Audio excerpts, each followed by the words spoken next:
नमस्कार, बहुत स्वागत आपका स्पेशल रिपोर्ट में। मैं हूं आपके साथ श्रुति श्रीवास्तव। स्पेशल रिपोर्ट में बताते चलें कि इस वक्त पूरी दुनिया की निगाहें ईरान और इजराइल के ऊपर जाकर टिक गई हैं। वर्ल्ड वॉर का नया फ्रंट इन दिनों देश के टकराव से खुल गया है और इजराइल ने शुक्रवार को ईरान को 13 अप्रैल को हुए हमले का जवाब दिया। इजराइल ने ईरान के रणनीतिक रूप से सबसे अहम शहर में जवाबी हमले का ईरान को यह एहसास करा दिया कि वो जब चाहे ईरान में जहां भी चाहे मिसाइलें बरसा सकता है। देखिए रिपोर्ट।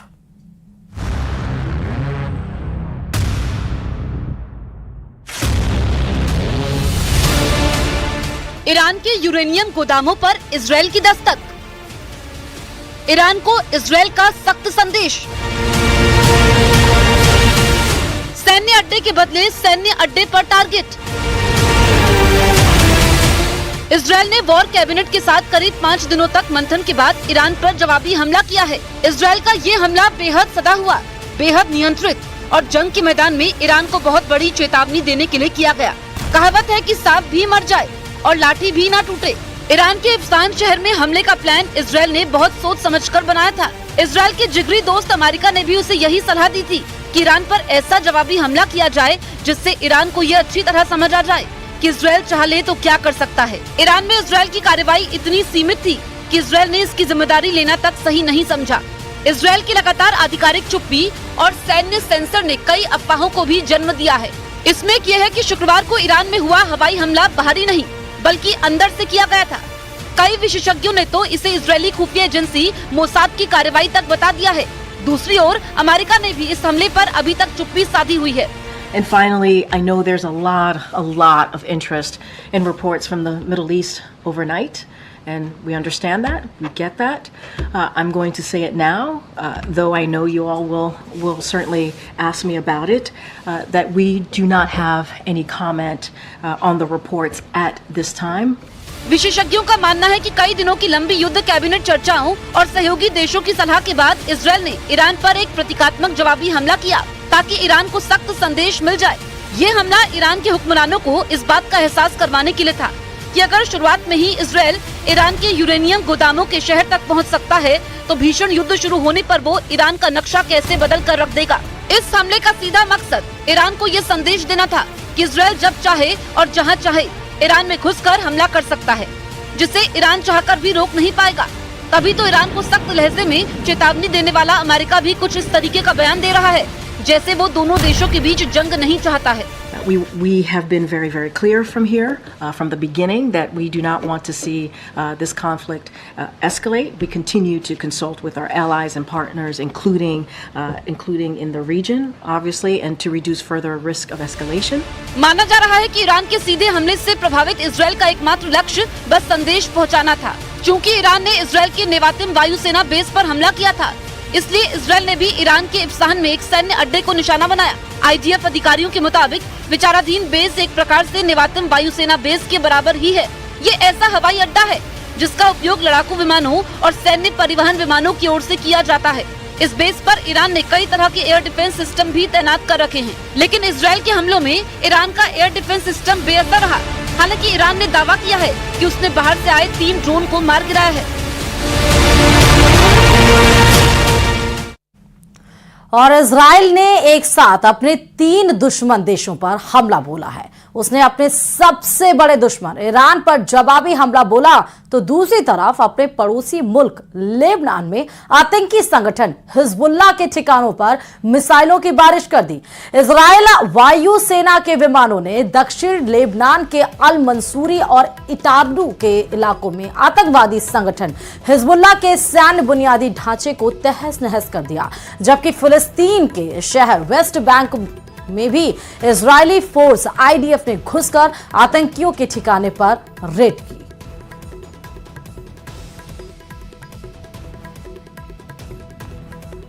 और इजराइल ने ईरान से बदला लेना शुरू कर दिया है। जैसे कि आशंका ये जताई जा रही थी कि इजराइल ने ईरान के इस्फहान में हमला किया है। ये ईरान का वो शहर है जहां उसके कई परमाणु अड्डे हैं और ईरान की सेना का बेस है।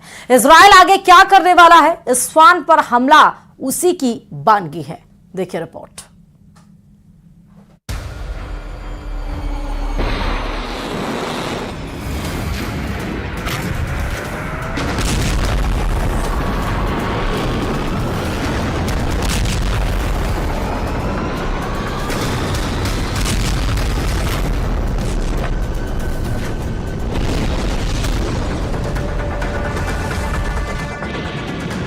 आखिर वही हुआ जिसका डर था।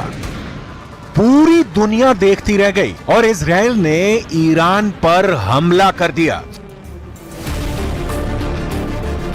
यह हमला कितना भीषण था, इसकी डिटेल आनी अभी बाकी है, क्योंकि पश्चिमी मीडिया में ईरान पर हमले को लेकर अलग अलग रिपोर्ट छप रही हैं। अब तक जो साफ तस्वीर दिख रही है वो ये कि इजराइल ने ईरान पर हमला किया है। मिसाइलों से ईरान के शहर इस्फहान को निशाना बनाया है। अब सवाल है कि इस्फहान ही क्यों बना इजराइल का बदलापुर। सबसे पहले यह बात बहुत ध्यान से समझने की जरूरत है कि ईरान और इजराइल दोनों परमाणु शक्ति संपन्न देश हैं। युद्ध भड़का तो विनाश का दायरा सिर्फ दो देश नहीं होंगे। परमाणु बम गिरने का असर दुनिया ने सिर्फ द्वितीय विश्व युद्ध में भुगता है और इस बार ईरान इजराइल संपूर्ण रूप से युद्ध मैदान में उतरे तो विनाश की सिर्फ कल्पना की जा सकती है। बहरहाल इजराइल ने ईरान पर हमला कर दिया है और बदलापुर बनाया है ईरान के शहर इस्फहान को। तो यहां इस्फहान को क्यों चुना गया, उसकी डिटेल देखिए।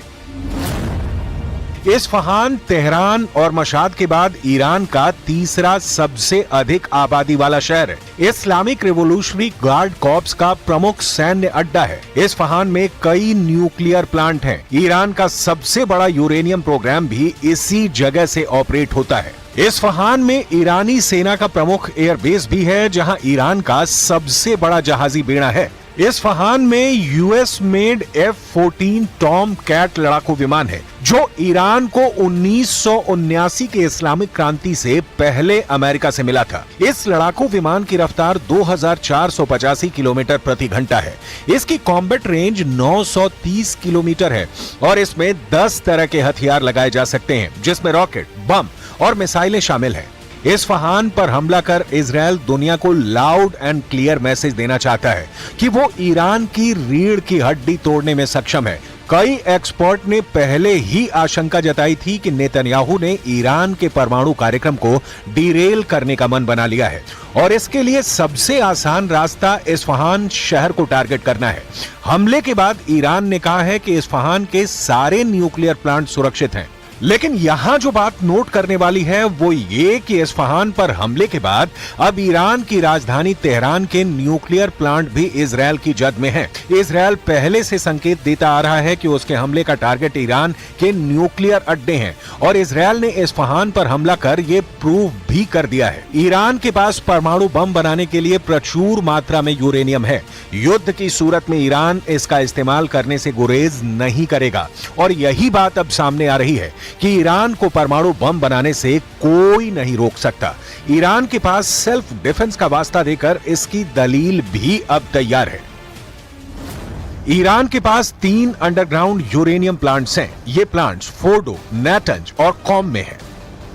इसके अलावा रमसर, तेहरान और बुनाब में रिसर्च रिएक्टर फैसिलिटी है और इस्फहान और बुशेर में यूरेनियम कन्वर्जन प्लांट है और एरिक में heavy water reactor production plant है। द सन की रिपोर्ट के मुताबिक इजराइल की ओर से लगातार हमले का डर ईरान के इस्लामिक रिवॉल्यूशनरी गार्ड कॉर्प्स के अफसरों में है। IRGC के एक सीनियर कमांडर ने कहा है कि ईरान की परमाणु सुविधाओं के खिलाफ हमले की इजरायली धमकियों की वजह से ईरान को अपने परमाणु सिद्धांत की समीक्षा करनी पड़ सकती है। ईरान ने कहा है कि उसका परमाणु कार्यक्रम पूरी तरह से शांतिपूर्ण उद्देश्यों के लिए है। ये बात बहुत पहले क्लियर हो चुकी है कि ईरान परमाणु शक्ति बनने की दहलीज पर है। एक्सपर्ट मानते हैं कि ईरान कम से कम 6 महीने में अपने किसी सीक्रेट जगह पर परमाणु बम बनाने में सक्षम है। जाहिर है, युद्ध की सूरत में ईरान के परमाणु बम बेस पर नहीं रहेंगे, बल्कि ईरान उनका इस्तेमाल कर सकता है। सवाल है, इस सूरत में इजराइल क्या करेगा? जाहिर है कार्रवाई करेगा, क्योंकि उसके हाथ भी खाली नहीं है। अब आते हैं उस सवाल पर कि दोनों ओर से परमाणु बम चले तो विनाश किस स्केल पर होगा। दावा है कि ईरान में बम गिरते ही 3.5 लाख लोगों की मौत हो सकती है। ईरान में 8.5 लाख से अधिक लोग घायल हो सकते हैं। वहीं अगर इजरायल में परमाणु बम गिरा तो 1,25,000 से ज्यादा लोग मारे जा सकते हैं, जबकि इजरायल में कम से कम 3,20,000 लोगों पर इसका असर पड़ सकता है। दावा है कि जहां परमाणु बम गिरेगा वहां के 2.5 किलोमीटर के दायरे में भीषण तबाही होगी और 7 किलोमीटर का इलाका रेडिएशन से बुरी तरह प्रभावित होगा। एटम बम की जहरीली हवा से लाखों लोग मरेंगे, लाखों जख्मी ही नहीं होंगे, आने वाली पीढ़ियां भी इसके असर से नहीं बच पाती। हिरोशिमा और नागासाकी में परमाणु बम का हमला इसका गवाह है।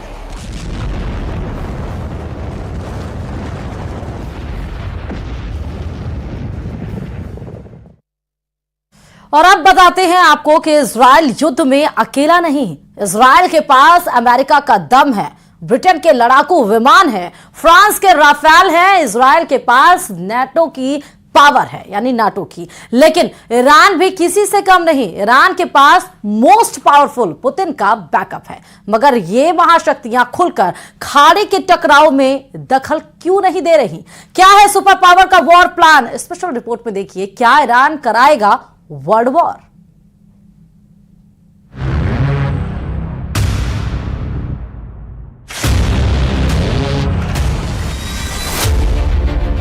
ईरान ने बदल दिया परमाणु सिद्धांत। इजरायल के एटमी अड्डे पर ड्रोन स्ट्राइक का अलर्ट। बारूदी प्रहार के बाद टकराएंगे न्यूक्लियर बम। महाशक्तियां कब तक दूर से देखेंगी तमाशा? ईरान इजरायल टकराव का लेवल हदें पार कर रहा है। मिसाइल और ड्रोन अटैक से आगे अब एटमी हथियार का शोर उठने लगा है, क्योंकि इजरायल ने ईरान के परमाणु सिटी को टारगेट बनाया है। पहले 13 अप्रैल को ईरान ने इजरायल को धुआं किया था। अब इजरायल ने ईरान में घुसकर धमाका किया है। ईरान की मिसाइल स्ट्राइक के जवाब में इजरायल ने न्यूक्लियर सिटी में तबाही का ट्रेलर दिखाया है। दो जानी दुश्मनों के बीच वार पलटवार का दौर असल में अब शुरू हो गया है। ईरान इजरायल को मुंह तोड़ जवाब देने की रिहर्सल कर रहा है। वहीं इजरायल हमले से उबरने से पहले ही ईरान को दहलाने का दम भर रहा है। लेकिन ये बारूदी टकराव जल्द परमाणु युद्ध में बदल सकता है, क्योंकि दोनों देशों की तरफ से फर्स्ट टारगेट एटमी ठिकाने ही सेट किए गए हैं। ईरान और इजरायल दोनों तरफ से ऐलान किया गया है कि युद्ध में सबसे पहले परमाणु अड्डे तहस नहस किए जाएंगे, यानी सबसे भयावह खूनी नरसंहार का प्लॉट तैयार है। एटमी हथियारों की टक्कर हुई तो हाहाकार मच सकता है, क्योंकि इजरायल और ईरान का परमाणु जखीरा पूरे एशिया महाद्वीप में एटमी सुनामी ला सकता है। ऐसे हालात बनने के बाद भी दुनिया के सबसे ताकतवर मुल्क क्या सिर्फ तमाशबीन बने रहेंगे? क्या अमेरिका और रूस खाड़ी में चल रहे बारूदी टकराव को दूर से देखते रहेंगे? मोस्ट पावरफुल नेशन की रणनीति क्या है?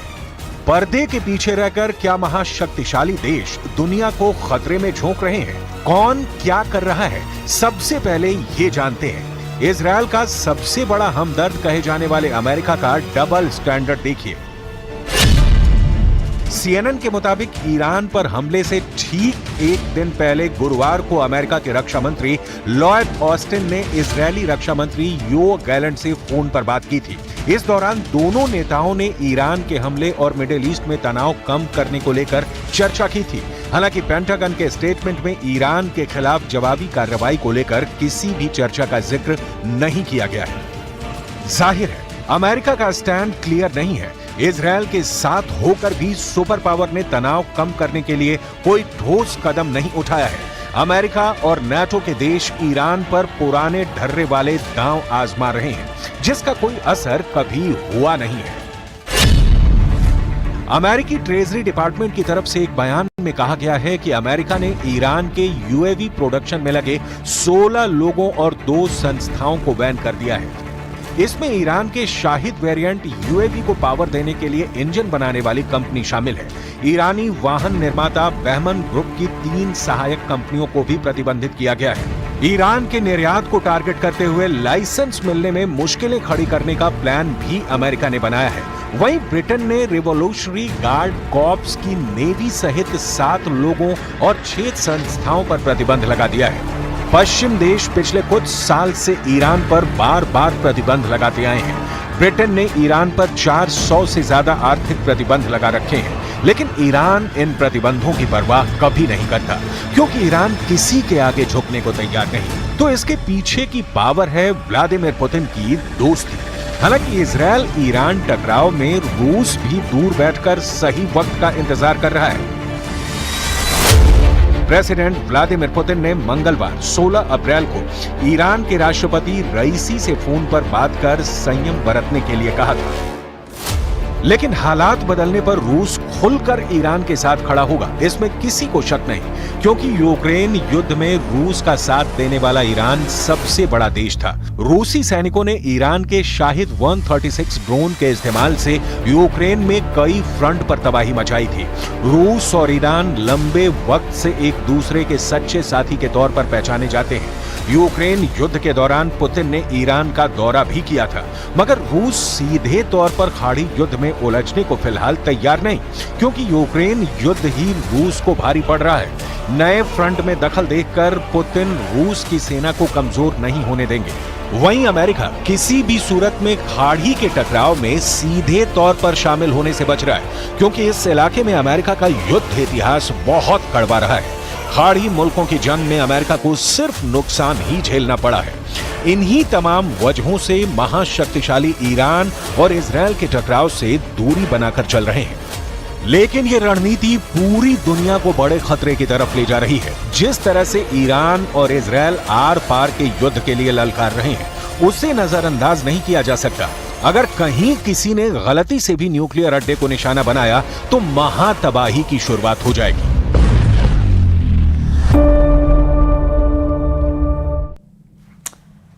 और यहां पर रुकते हैं छोटे से ब्रेक के लिए, जल्द हाजिर होंगे। बने रही न्यूज़ 18 राजस्थान के साथ।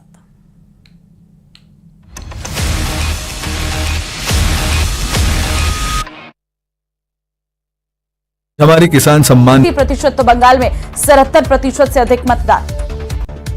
पहले चरण के चुनाव में राजस्थान में 57.26% वोटिंग, श्रीगंगानगर में सबसे अधिक 60.99% पड़े वोट, सबसे कम धौलपुर करौली में मतदान।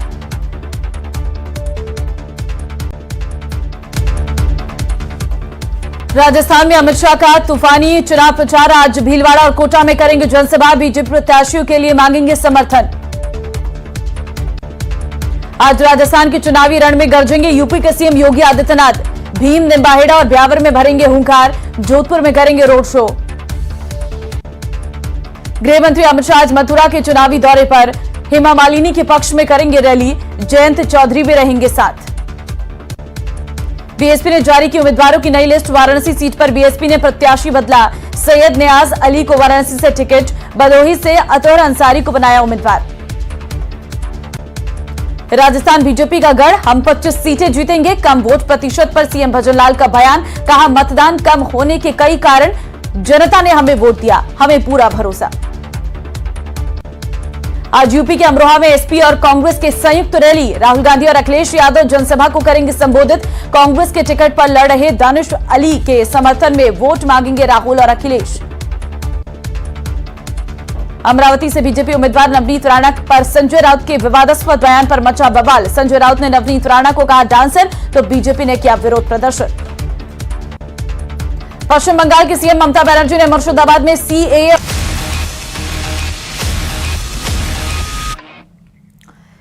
ब्रेक के बाद बहुत स्वागत। अब आपको बड़ी खबर से रूबरू करा दे कि मुंबई से एक हैरान करने वाला मामला दरअसल सामने आया है। एक्टर सलमान खान के घर के बाहर गैंगस्टर लॉरेंस बिश्नोई के नाम से एक बुकिंग कार पहुंचने से हड़कंप मच गया।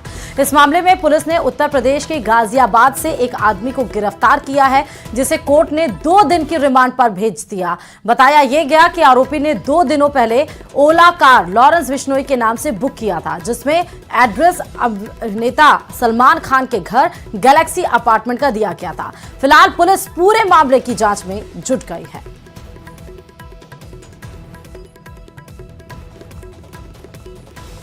तो पुलिस ने गाजियाबाद से एक आरोपी को गिरफ्तार कर लिया। अब ये आरोपी जिसको गिरफ्तार किया गया है वो बताएगा कि आखिर बुक की हुई कार लॉरेंस बिश्नोई के नाम से कैसे रही और किसने बुक की। एड्रेस गैलेक्सी अपार्टमेंट का क्यों दिया गया, क्योंकि अभी कुछ दिन पहले ही आपको बता दें कि सलमान घर के सामने 2 शख्स आए बाइक पर, जिन्होंने ताबड़तोड़ गोलियां बरसाई। हालांकि दोनों को गिरफ्तार कर लिया गया। तार जरूर लॉरेंस बिश्नोई से जुड़े हुए बताए जा रहे हैं।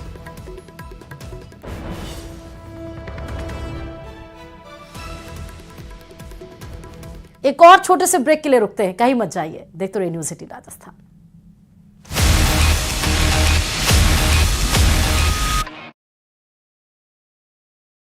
केंद्र सरकार पर हमला किया। ममता ने कहा कि किसी भी कीमत पर सीएए और एनआरसी बंगाल में नहीं लागू होने देंगे।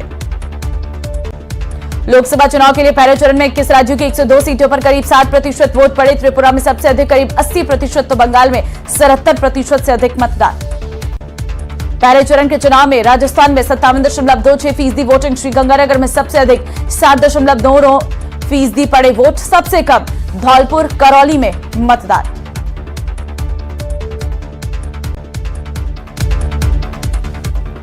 राजस्थान में अमित शाह का तूफानी चुनाव प्रचार। आज भीलवाड़ा और कोटा में करेंगे जनसभा। बीजेपी प्रत्याशियों के लिए मांगेंगे समर्थन।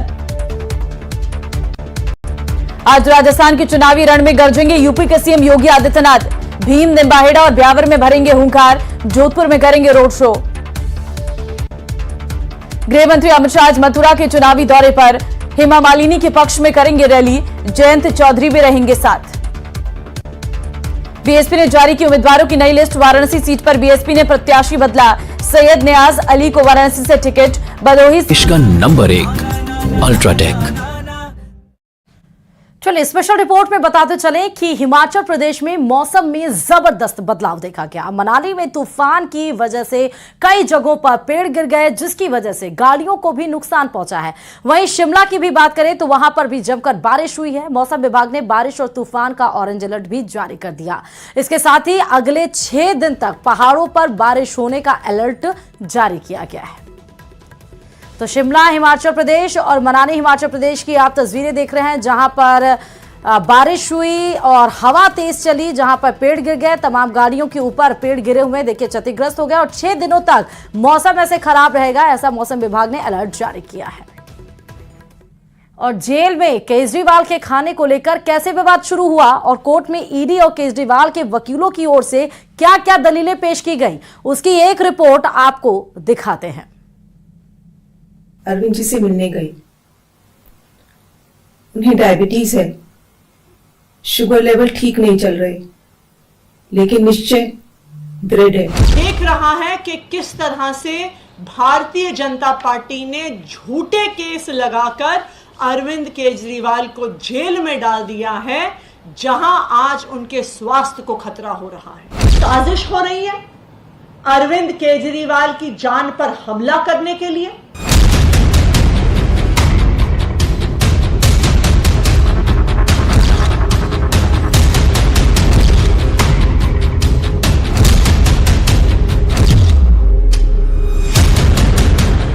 शराब घोटाले में 22 मार्च को जेल भेजे जाने के सिर्फ 5 दिनों बाद 27 मार्च को जब केजरीवाल की पत्नी जेल से उनसे मिलकर बाहर आईं, तो उन्होंने बताया कि जेल के अंदर केजरीवाल की तबीयत खराब है, उनका ब्लड शुगर बढ़ रहा है। लेकिन इसके तुरंत बाद जेल प्रशासन ने उनके दावे को केजरीवाल की जांच रिपोर्ट सामने रखते हुए खारिज कर दिया था।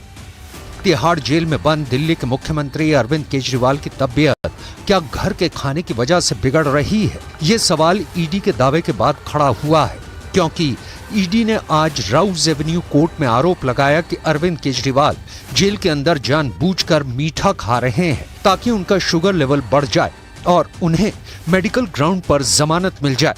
लेकिन अब ये बात सामने आई है कि जेल में केजरीवाल का ब्लड शुगर बढ़ने लगा है और इसकी वजह बताई जा रही है घर का खाना।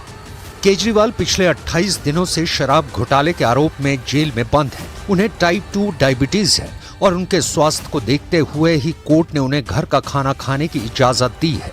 लेकिन ईडी का कहना है कि केजरीवाल के घर के खाने में आलू पूड़ी, आम, केला और मिठाई जैसी चीजें खा रहे हैं और चीनी वाली चाय पी रहे हैं ताकि उन्हें इलाज के नाम पर जेल से छुट्टी मिल जाए। This is an issue made by ED so that there is home cooked food also should be stopped. This concerns the health. We are very concerned, and whatever he is taking is as per the doctor's prescription. Otherwise, the matter is sub judice.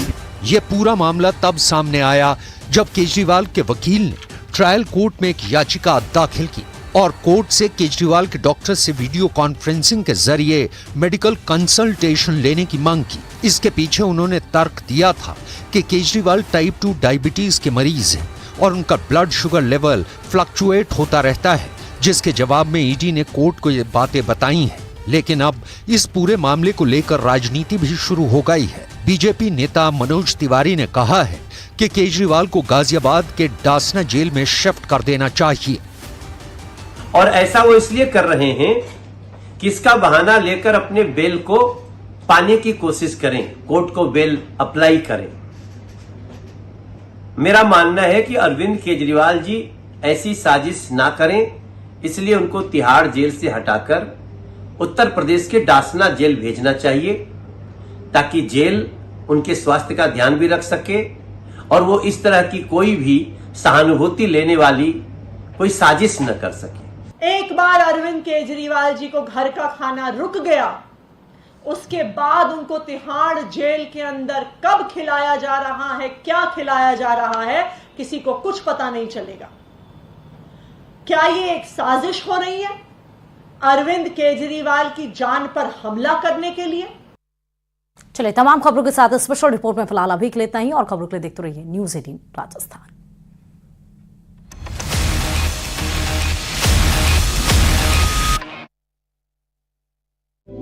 को बनाया उम्मीदवार। Rajasthan BJP का गढ़, हम 25 सीटें जीतेंगे, कम vote प्रतिशत पर सीएम भजनलाल का बयान। कहा, मतदान कम होने के कई कारण, जनता ने हमें वोट दिया, हमें पूरा भरोसा। आज यूपी के अमरोहा में एसपी और कांग्रेस के संयुक्त रैली, राहुल गांधी और अखिलेश यादव जनसभा को करेंगे संबोधित। कांग्रेस के टिकट पर लड़ रहे दानिश अली के समर्थन में वोट मांगेंगे राहुल और अखिलेश।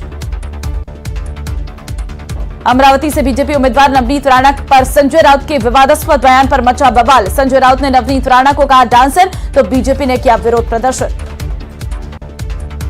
पश्चिम बंगाल की सीएम ममता बनर्जी ने मुर्शिदाबाद में सीएए और एनआरसी को लेकर केंद्र सरकार पर हमला किया। ममता ने कहा कि किसी भी कीमत पर सीएए और एनआरसी बंगाल में नहीं लागू होने देंगे। लोकसभा चुनाव के लिए पहले चरण में 21 राज्यों की 102 सीटों पर करीब 60% वोट पड़े। त्रिपुरा में सबसे अधिक करीब 80%, तो बंगाल में 77% से अधिक मतदान। पहले चरण के चुनाव में राजस्थान में 57.26% वोटिंग, श्रीगंगानगर में सबसे अधिक 60.99% पड़े वोट, सबसे कम धौलपुर करौली में मतदान।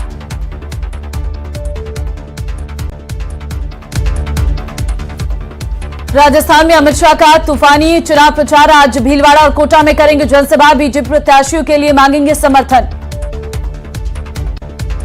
आज राजस्थान के चुनावी रण में गरजेंगे यूपी के सीएम योगी आदित्यनाथ, भीम निम्बाहेड़ा और ब्यावर में भरेंगे हुंकार, जोधपुर में करेंगे रोड शो। गृह मंत्री अमित शाह आज मथुरा के चुनावी दौरे पर, हेमा मालिनी के पक्ष में करेंगे रैली, जयंत चौधरी भी रहेंगे साथ। बीएसपी ने जारी की उम्मीदवारों की नई लिस्ट, वाराणसी सीट पर बीएसपी ने प्रत्याशी बदला, सैयद नियाज अली को वाराणसी से टिकट, भदोही।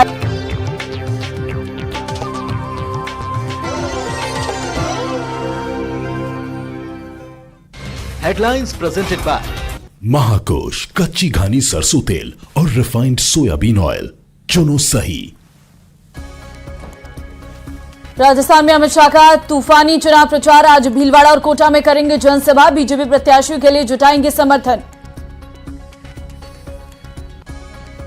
राजस्थान के रण में गरजेंगे बीजेपी के स्टार प्रचारक योगी आदित्यनाथ की, भीम निम्बाहेड़ा और ब्यावर में चुनावी सभा, नायब सिंह सैनी बालोतरा और मंडौर में करेंगे जनसभा। दूसरे चरण के महासंग्राम के लिए कांग्रेस ने कसी कमर, अशोक गहलोत बारां में करेंगे चुनावी रैली, कोटा में प्रहलाद गुंजल निकालेंगे जन आशीर्वाद यात्रा। राजस्थान बीजेपी का गढ़, हम 25 सीटें जीतेंगे, कम वोट प्रतिशत पर सीएम भजनलाल का बयान। कहा, मतदान कम होने के कई कारण, जनता ने हमें वोट दिया है, हमें पूरा भरोसा। निश्चित रूप से हम ये 12 सीट भी जीतेंगे और आगे वाली 13 सीट भी जीतेंगे। राजस्थान में 25 के 25 सीट जीतेंगे। presented by महाकोश कच्ची घानी सरसों तेल और रिफाइंड सोयाबीन ऑयल चुनो सही।